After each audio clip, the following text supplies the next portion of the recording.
Hey everyone, Andrew here in time for another Spreading the Joy, the series where I look at films that aren't super well known or super popular and shine a light on them because these are very interesting and creative and deserve a lot more love and a lot more widespread appeal than they may or may not have gotten. Today's film is a little on the odd side, but only just a little if in comparison to some of the previous films that I've talked about, even in this series alone. This premise is not quite as insane as something like Nothing But Trouble was, or even Heart and Souls, the first video I did for this series. A film that has a supernatural element to it, but is very kind of grounded in reality and grounded in the real world if it had this one supernatural phenomenon. It has some really interesting direction, really interesting creative. It is a very much an independent film. It is a film made on a very low budget. No real big names in this. The directors are virtually unknown. He done one film before this.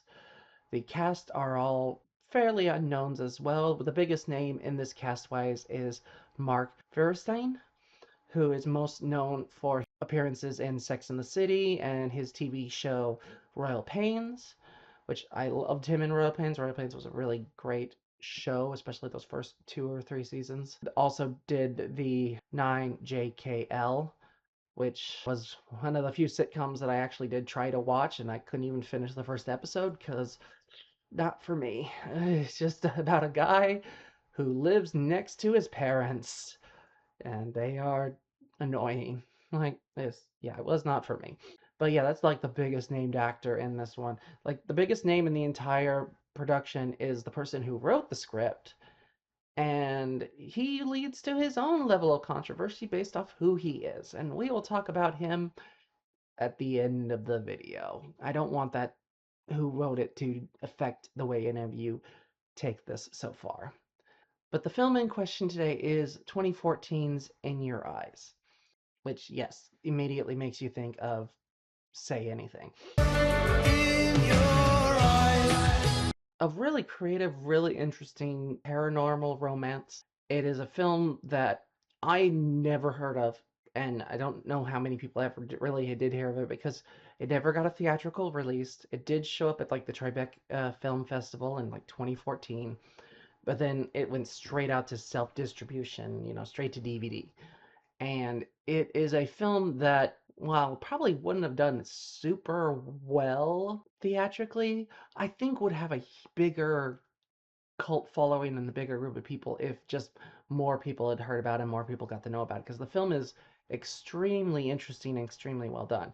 I'd never even heard of the film, but there's a YouTuber that I watch that does music videos that is called the Fan Vidder too, and they did a video that was this couple set to music, and I was like, this is really what is this film? I've never heard of this. And they had a link to the film on, because it is entirely on YouTube. Watched it on YouTube.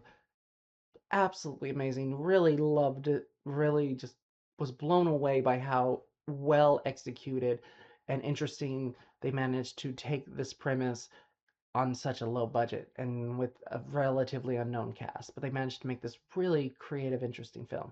It really is a good film that showcased what you can do with an independent film and a creative idea. Let's go a little bit over the plot. So, the story of In Your Eyes starts with us following this young girl, Rebecca, about 10 years old, and she is in New Hampshire. It has just snowed, and she is going sledding for like the first time in her life. Simultaneously, halfway across the country in New Mexico, is this young boy named Dylan who is going to school, just having a normal, everyday school life. And the two have absolutely nothing in common, nothing connecting them, nothing that should tie these two together in any way, shape, or form. However, when Rebecca starts to go sledding, Dylan starts to experience it. He starts to see the snow, he starts to feel the wind, he even grips his desk like he's holding onto the sled.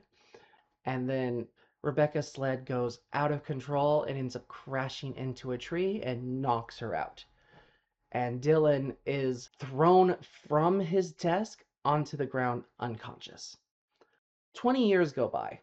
Neither one have had real instances of this happen again. Like they might get like occasional little flashes of something, a mood, a light, or something, but they're never anything to the extent of what they had at that time. Rebecca is now a full-grown woman who is married to a successful doctor named Philip, who is played by the Mark Fursten character, which funny he's playing a doctor again. She is basically the doting wife taking care of this rich, popular doctor, joining him at fancy dinner parties, to make him look good in front of his coworkers and his bosses and all that stuff. Dylan had a much rougher life. He ended up becoming a thief. He got arrested and went to jail for 2 years and has just gotten out and is living in a trailer in New Mexico. He's constantly being visited and harassed by his parole officer, who doesn't believe that he's changed, doesn't believe that he's on the straight and narrow, that he's still, connecting to the people that he used to work with. And he's like, you're gonna do something stupid and get arrested again. I'm just gonna be here to make sure you get caught when you do it. And Dylan has been trying his best to be on the straight and narrow. He got a job working as a car wash. He's doing his best to stay away from the people that he's been connected to. So he has been contacted by his old associates to help them do a job, and he's like, I will consider it, but he's still trying to, be good and stay on the straight and narrow. And one night, he goes out to a bar while Rebecca is over at a dinner party for her husband, and he is not trying to get in any trouble in the bar. He's just trying to have a drink, play a little pool, have some fun. And someone in one of the pool tables gets mad at him and starts accosting him, and then tries to walk away, and the guy cracks him over the back with the pool stick, and Rebecca feels this and collapses to the floor, and her husband is like, what's going on? Are you okay? What happened? What is this? And he starts chastising her for her behavior and trying to figure out, like, I guess for a second I was worried this was the beginning of another. It's not. She's like, it's nothing. It was nothing. Okay, I don't know what happened. It was nothing. And she starts thinking that she is having a psychotic break, that she is losing her mind. Dylan has been driving his car to work and has been getting flashes, and he starts hearing this voice. And Look out! Who is that? Who said that? Stop this! Stop this! Pulls his cart over to the side, and who is this? She thinks she's just fully losing her mind and she's hearing voices, but he convinces her, it's like, no, I'm real. This ain't your head, lady. This is New Mexico. Wait, you're real. You're a real person. Oh, that's the sweetest thing anybody said to me all day. And it's like, if I'm real, that this is real, this is happening. They start trying to communicate. Do you have a watch? Yeah. Oh my God. You're in the future. You're 2 hours in the future. No. I'm in a different time zone. Oh, yeah, right. Realize and figure out that they have this deep mental connection of some kind, that he is able to see everything that she sees and she can see everything that he sees. And there's also this layer of different types of connections. Like, it's not just seeing, he can feel what she feels. He start realizing that they've had these sensations and this feeling over the decade. Ah, that wasn't nothing anyway. Worst I ever took. Oh my God. Did you ever go sledding and get... I hit a tree. I got knocked out cold. That was 20 years ago. Having this unique phenomenon that they can't really explain or understand. Her husband hears a commotion and comes in, and Rebecca just basically pushes Dylan out of her mind and is able to sever the connection. And okay, and she's like, yeah, I'm fine. I just stubbed my toe. I'm okay. It's okay. Are you there? Guess we got disconnected. Yeah, someone came. I had to cut you off. How? I feel you trying to come in a swimmy feeling in the back of my head, but I could stop it. And the two start talking and conversing and start getting to know each other. And you start to really feel a deep connection between these two characters. They really try to help each other, try to befriend each other. Like, Dylan teaches her how to fix her car, so she doesn't have to pay for a mechanic to do it. And she helps him try to win over the girl that's at the bar that he likes and that clearly likes him. And the two start really connecting and start having conversations all the time, everywhere, in public. Not doing a very good job keeping under the wraps that they are talking to nobody. Like their taste, you like their... Shut up. I just hate this song. Rebecca's husband is really feeling like the disconnect from her and is noticing these little odd things about her. And he's trying to control her and trying to get her, to be the good, loving wife that she's supposed to be, type of thing. She goes out to a dinner date with her husband, and an incident happens, and the husband basically just goes full off on her about, you embarrassed me in front of my coworkers, in front of my friends again. He ends up having a fallout with the girl that he was trying to get with at the bar because she thinks he's crazy. And Dylan is very much falling in love with Rebecca and is starting to have real deep feelings for her. And she's trying not to have that because she is married and she's trying not to be that. But she is feeling things for Dylan and is having a hard time with it. And you can really feel the chemistry between the two. Like, these two really work well off each other and have really good interactions. Dylan starts questioning why her husband treats her the way he does. What? Because he seems extremely controlling and Oh, yes, thank you. She's good. extremely manipulative, and is very, you know, monitoring everything she does. Or maybe my husband slipped them into the trash. Why the hell would he do that? Because he knows me. It's like, he saved me, he's trying to help, he's not trying to do anything. And she reveals that after college, she had an episode and had to be locked into a mental institute, and that during the time that she met her husband, And I went out and found the copingest man alive. He could take care of me. We could get rid of the past. All my little quirks. Voila. Nothing left. and he helped get her out of there, and he's trying to make sure she's not having another night mental break, so he is trying to be helpful by keeping her in line. So Becca goes home, gets drunk, starts communicating with Dylan again, and it culminates in them using their connection, using their visions and their feelings to be able to feel each other, exploring each other's bodies in a sexual way, which basically means like they could feel what the other one was feeling and feel each other's sensations, type of thing. Played more for romanticness than it is just to be sex for sex sake, type of thing. After the incident and after everything that happened, Rebecca's like, I can't keep doing this. I can't do this. I'm married. I need to be, good for my husband. Becky, don't do this. I can't live like this. And she basically turns off the connection and severs herself from Dylan. Before she does that, one of her friends sees her having these communications with herself, and she thinks something is going on with Rebecca and tells Rebecca's husband, it's like, I don't know if she's having an affair or what's going on. But Dylan starts kind of spiraling without her, has lost his job because of his communications with her, because they didn't do a very good job of hiding their supernatural connection, because they were constantly talking out loud to each other in public and dancing when no one's around. They were very, very obvious about this weirdness that was going on, which made everyone around them think they're crazy. He tries to stay on the straight and narrow, but he keeps getting accosted by his former thieving buddies who want him to come in on one job, and he's like, I don't want to do that, and they keep like attacking him, and he's trying to get through the loss of Rebecca and losing that connection when he suddenly gets another flash from her, another image, and it turns out that her husband is having her committed and she's being dragged into the psych hospital. He knows that he has to go and try to rescue and try to get her out. Before he can do so, he gets attacked by the two gangster friends of his who, like, you're going to come with us and you go on this job. And he's like,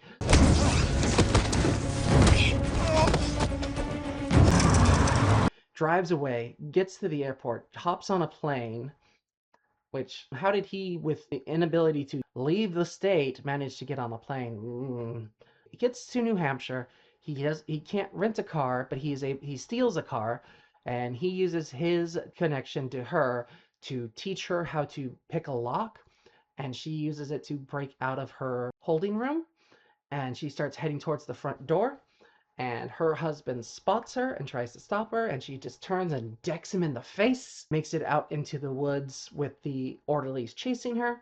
Meanwhile, Dylan is getting chased by the cops for the stolen car, and he abandons it and hops into the woods, and they both come face to face, but they are blocked by a train on the tracks. They both get onto the open car in the train, and they are able to actually physically touch for the first time, and they kiss, and they're like, well, now what? And it's like, well, what are your thoughts on Canada? And basically the two go off on the run, Bonnie and Clyde style. And it's a really interesting idea with a simple premise, executed very well for this film, I would say. Because look, it's very kind of grounded in the real world with this one really supernatural element. Legitimately, this is a very odd film. Like, it's not odd enough that I would ever have considered doing this for the what the heck was that kind of scenario, because it's really not that insane. Like, the premise of, like, I can see through your eyes and yours can see through mine, that's odd, but it's not insane. It's not a film that left me going, what was that? What did I just watch? This is a film that just left you going, oh, that was really good. I liked a lot of that. And for a lot of reasons. It's like, it's got a really interesting script. The pacing is so well done. The story is super interesting. The characters are great. And it's a story that is kind of all about connections and having this deep connection to someone, how it really feels to connect to someone on every level. And it uses a supernatural element to do that, but you can feel it with the characters and you can feel where it's going and how good it is and how that stuff, because you really feel the connection between these two characters. It's insane how much chemistry and dynamic these two characters have when they are never in a room together. This is one where I kind of want to know a little bit about the filming. Like, they definitely had someone off screen talking to her, but did they bring in the other actor to do it so that they would have the same chemistry? Or was it just like the director saying the lines type of thing? Because there is real like chemistry, like from the get-go you feel the connection between these two characters, and that's so amazing given the scenario and the separation. But you can feel the chemistry, and it's amazing considering how many films have we seen where the main couple had zero chemistry and didn't connect in any way and didn't work well. Like, that happens so often, and it's tanked so many films. Just last year, we had The Big, Bold, Beautiful Journey with two of the biggest actors in the world, and they had no chemistry together. And it just didn't work. And it's just like, okay. I know there's people that love that film. I, good for you. I'm glad if you did. I just was bored because they didn't work well with each other. But it's just such an interesting execution and interesting storytelling, and I love that it is more about the performances than it is about the supernaturalness of this. It's not about let's show off these as many cool images as we can, which they did a lot of really cool imagery of it overlaying with each other and stuff. It's like really simplistic but very effective filmmaking. But this is a performance-driven film, and it just is so interestingly done and executed and well done. This, for me, is a perfect example of what an independent film kind of should be, the kind of way you should do an independent film. You want to take a simple story and give it a twist, give it a zing, give it something to help it stand out, but something that isn't like ridiculously out of your budget, and then execute it to the best of your abilities. This is very rare for independent films. Like, sometimes you'll get good independent films like this, and sometimes you'll get, Winnie the Pooh, Blood and Honey. It just depends on the people making it and what their ambition is and what that is. Like, there are so many low budget films where the person was either had no ambition and just made a very generic, very boring film with no pizzazz whatsoever. It's a couple teenagers in a house and they get stabbed. Or they were too crazy and too weird and they're like, I want to put a dinosaur in this film. It's like, you don't have the budget for it. I'm going to just film my lizard in the yard and I'll put the little people beside it and make it look like people. A good example of a film that did that would be like Night of the Lupus, where they just filmed normal bunnies on a miniature set to make them look massive, but you can 100% tell they're just bunnies. But that's ambitious, and that was a well executed way of doing that. It's other films where I'm just like, really? It's nice to see someone that had an idea, knew what to make it interesting, knew how to execute it to the best of their abilities, and make it an extremely well-made film. Because does this feel like it's an independent, low-budget film? Only a little bit, but it's so much better executed than so many of those can be. And I'm not going to say like every independent film is poorly executed. There's a lot of really good independent films.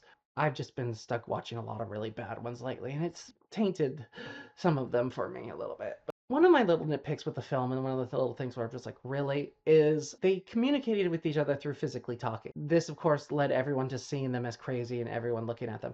But they really didn't do anything to hide it. And in this modern day and age, even in 2014 when this came out, this is not a hard thing to, have a conversation with yourself or with nobody and not have it stand out and be super obvious and be super weird. Literally, all they had to do was go buy a freaking little Bluetooth earpiece, put that on, and they could always just point at it if anyone gave them a dirty look. That's literally all they had to do. How many times have we seen someone in reality just full on having conversation with nothing, and then you realize, oh, they have Bluetooth on, or they have an earpiece, or they have a phone in their hand that you didn't notice? Or, you could have just talked under your breath, because I don't think you guys had to talk loudly with each other, given that you could hear each other mostly mental. Like, like you could have just whispered to each other under your breath to an extent. I think it would have probably been, but less of a movie if not everyone thinks that they're crazy. But you do also stand out more for being crazy when you react and laugh to something when nothing's happening. So it's not entirely that hard to believe, but it is one of those things that I nitpick. I think if the film really has any actual negative, anything that would make this a hard watch for someone or something that they might not want to watch, it is unfortunately who wrote it, because the film was written by Joss Whedon. I believe everyone kind of knows what he did and some of his stuff that he did, these horrible things to the women in his productions and things of that nature. I'm not going to get into that. If you believe that happened, if you didn't, that is up to you and the universe. I will say I'm someone who I was a very big Joss Whedon fan for a very long time, and I still like the stuff that he made, but I don't agree with the stuff that he did, if he did it. It's like I can completely understand that being a reason. That said, as a Joss Whedon film, this is honestly a weird outlier for him, because it doesn't feel like it was written by him. Like, this doesn't have any of the Whedonisms. It doesn't feel like Buffy. It doesn't feel like Angel. It doesn't feel like anything he's done before this. But I can understand if someone is like doesn't like Joss Whedon and doesn't want to support him in any way, shape, or form. It's a shame to me that this film just kind of like got released and no one saw it and no one really knows about it, because this really feels like a film that would have a very strong cult following to it, because it's so interesting and so creative and just got such a great performance in this. A style of film executed exceptionally well, and I think is well worth a look if you have not seen it or have not heard of this. It unfortunately has a really low rating on IMDb and Rotten Tomatoes. It has like a 61 on Rotten Tomatoes, and I'm like, but no, this deserves much higher. Like this to me is like a perfect 8 out of a 10 film, where it's like it has a really good concept, it's executed exceptionally well. Is it the most amazing film in the world? No, but it is an extremely interesting version of what it is and how it was done. It's funny because there's like a review for it from The Guardian where they rated it like a 2 out of 5, and they called it the rom-com version of The Shining, which I'm like, not even close. What? How high are you? Like, that is the weirdest description of this film I've ever heard. Of a rom-com version of The Shining. Okay. It's a film that I will gladly, champion and fight for and praise till the day I die, because it's just so creative and interesting. Sad that not more people know about this, and that's why I started doing videos like this and talking about things like this, because more people need to see films like this. I think this is an exceptionally made film with a really good concept that is executed extremely well. It is well worth a look, and you can find it on YouTube. I will put a link in the description below. Hopefully it'll last long enough that y'all can watch it, because it's really good. I personally like it a lot. But give it a look. If you have seen it, if you haven't seen it, let me know your thoughts. Did you like this film? Did you hate this film? Is there things about this film that you were like, that was stupid, I don't like this? Let me know your thoughts in the comments below. Happy watching, happy reading. I'll see you all next time. Bye.